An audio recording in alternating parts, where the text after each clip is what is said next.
Lettre au père Bernardo des Trescinqueurs d'Assise. Fiat, in voluntate Dei. Très estimé père dans le Seigneur, ce que je vous recommande, c'est de regarder la volonté divine en toutes choses, les favorables et les défavorables, toutes les deux, les douloureuses et les tristes. Les misères de la vie, qui sont le sort de chacun, Jésus béni les permet, afin de former les petites pierres sur lesquelles élever la construction de sainteté en nous, puisque sans les croix, nous manquerions d'éléments premiers pour devenir des saints. Je ne dis pas devenir un saint en comptant trop sur vous-même et en vous regardant plutôt que de vous abandonner dans les bras de Jésus. Appuyez-vous sur lui.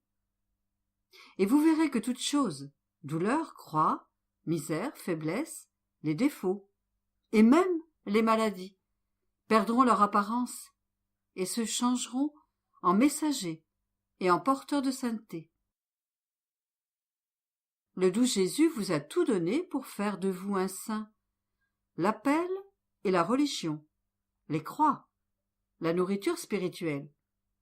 Et si vous péchez et que vous n'êtes pas saint, voulez-vous en savoir la cause?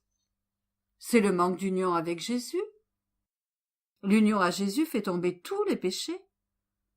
L'amour tue toutes les passions. Et l'abandon et la confiance en lui sont la nourriture afin de grandir en sainteté. Le moyen de ne plus pécher est d'être uni à Jésus, de l'aimer et de toujours vivre dans sa volonté. Ne pensez plus au passé. Ceci vous désavantage beaucoup. Plutôt, commencez maintenant votre vie avec Jésus, et vous verrez par vous-même comment les choses changeront pour vous. Vous vous sentirez comme un autre homme, né de nouveau, en tout ce qui est saint. Enfin, je vous dis que si Jésus m'a fait écrire au moins 2 fois plus, ce que je fais très rarement, c'est qu'il vous aime et qu'il vous veut saint. Donc, je vous prie de faire les actions nécessaires. Je vous laisse dans la volonté divine, étreint dans les bras de Jésus. La petite fille de la volonté divine. Corato, 8 octobre 1934. Luisa Picaretta.